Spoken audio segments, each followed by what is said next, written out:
সুপ্রভাত বন্ধুরা, তোমরা সবাই কেমন আছো? আশা করছি তোমরা সবাই ভালো আছো। আমিও কিন্তু ভালো আছি।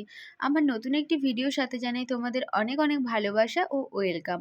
আর নববর্ষের প্রীতি শুভেচ্ছা ও আন্তরিক ভালোবাসা। তো দেখো আজ হচ্ছে কিন্তু পয়লা বৈশাখ। আর আমি আর তোমার দাদাভাই সকাল, সকাল আজকে ঘুম থেকে উঠে বেরিয়ে পড়েছি। যাচ্ছি হচ্ছে একটু বাজারে। তো দেখো আমরা বাজারে চলেও এসেছি আর ও ঢুকে পড়েছে একটু মাংসের দোকানে। তো ওখান থেকেও মাটন নেবে আর আমি এই যে বাইরেটায় দাঁড়িয়েছিলাম, এত রোদ ছিল এইজন্য আমি মাথায় ওড়না দিয়ে দাঁড়িয়েছিলাম রোদের জন্য। আর এই দেখো যেখানে আমি দোকানটায় দাঁড়িয়েছিলাম তার পাশেই কিন্তু হচ্ছে বসন্ত উৎসব মানে বাসন্তী পুজোর মেলা। তো এই যে এখানে মানে হচ্ছে সব দোকানপাট বসেছে। তো যাই হোক আমি এখন বাড়িতেও চলে এসেছি আর খাওয়া-দাওয়া করে নিয়েছি আর সেরকম ভিডিও করতে পারিনি। আর মা এখানে ভালো করে মাটনটাকে ধুয়ে পরিষ্কার করে এখন নুন, হলুদ, সরষের তেল সবকিছু দিয়ে মেখে নিল। তারপর আর সেভাবে ভিডিও করা হয়নি, একটু ব্যস্ত ছিলাম। আর তোমার দাদাভাই চলে এসেছিল তো ওকে মা খাবার দিয়ে দিল। তো এদিকে শাক ভাজা, চাটনি, মাংস যা, যা হয়েছিল। তারপর দেখো আমিও স্নান করে নিয়েছি আর আজকে যেহেতু নতুন জামা পরতে হয় আমি কিন্তু আগে স্নান করি একটা নতুন নাইটি পরে নিয়েছি। তারপরে যা, যা পরবো নতুন সেটা পরে। আর তো ঘরে তো গরমে কিন্তু নাইটিটাই ভালো, তাই না? তো তারপরে এখন হচ্ছে বিকেলবেলা আমরা একটু ঘুম থেকে উঠে পড়েছি। তারপর এখন যাবো হচ্ছে একটু বাজারে। আমি আর আমার বোন মানে কাকুর মেয়ে।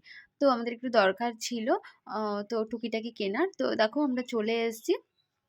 এসে এই যে আমরা ঢুকে পড়েছি জামাকাপড়ের দোকানে। তো এখান থেকে আমাদের নেওয়া হয়ে গেছে। তারপর বললাম যে চল খুব গরম একটা আইসক্রিম খেয়ে নিই। তো এই যে আমরা এখন আইসক্রিমের দোকানেও চলে এসেছি আর ২ বোন মিলে ২ টো আইসক্রিম খেয়ে নিলাম। তারপর দেখো ওখান থেকে আমরা এখন হেঁটে, হেঁটে যাচ্ছি একটা মলের দিকে। তো আরো কিছু নেওয়ার ছিল জিনিস। তো এই দেখো আর বললাম না বসন্ত উৎসব হচ্ছে তো ওই মেলার জন্য কিন্তু লাইটিংগুলো কি সুন্দর দিয়েছিল দেখো। আর এই মলটার পাশেই কিন্তু মেলা। তো এই যে আমরা এখন ঢুকে পড়ছি মলে। তো সত্যি কথা বলতে আমাদের সেরকম মানে কিছু নিইনি, আমাদের পছন্দ হয়নি। মানে সাইজে হয়নি আরকি অ্যাকচুয়ালি এরকম ব্যাপার। তো এই দেখো এখানে কিন্তু সব ছোট, ছোট বাচ্চাদের মানে বাচ্চা মেয়েদের ড্রেসগুলো এত সুন্দর লাগছিল না মানে কি বলবো। আর এদিকে টেডি বিয়ার মানে সব বাচ্চাদের জিনিসগুলো আমার এত ভালো লাগে না। তারপর আমরা সন্ধে হয়ে গেছিলো, বাড়ি চলে এসেছি। আর এসে কিন্তু এখানে দেখো কি বানাচ্ছি বলো তো? তোমরাই কমেন্ট করে বলো। না আমি বলেই দিই আজকে বানাচ্ছি হচ্ছে পিজ্জা। তো এই রেসিপিটা কিন্তু আমি আলাদাভাবে তোমাদেরকে দিয়ে দেবো। আমি যেভাবে পিজ্জা বানিয়েছি এই ফার্স্ট টাইমই আমি বানিয়েছি। তো এই দেখো পিজ্জা সসটা কিন্তু আমি ভালো করে মেখে দিচ্ছি। আর পিজ্জা সসটাও কিন্তু আমি নিজেই বানিয়েছি। দোকান থেকে কোনো কেনা না। নিজেই তৈরি করেছি আর এত টেস্ট হয়েছিল বন্ধু মানে সসটা কি বলবো আমার তো দারুণ লেগেছিল। তো ওপর দিয়ে এখন আমি মানে সুন্দর করে ক্যাপসিকাম, পেঁয়াজ, টমেটো সব কিছু দিয়ে সুন্দর করে সাজিয়ে দিচ্ছি। আর ওপর দিয়ে দেখো চিলি ফ্লেক্সও দিয়ে দিয়েছি আর চিজও আমি একটুখানি দিয়ে দিলাম। তো চিজটার জন্যই তো মেন টেস্ট হয় না? তাই জন্য কিন্তু আমি চিজ দিয়ে দিচ্ছি। এরপর দেখো আমি কড়াইতে বসিয়েও দিয়েছি।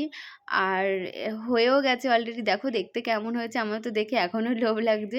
মানে খেতে ইচ্ছে করছে। দারুণ হয়েছিল বন্ধুরা। ভাই এখানে রিভিউ দিয়ে দিচ্ছে। এই দেখো তোমাদেরকেও মানে দিয়ে দিল যে একটু খেয়ে নাও।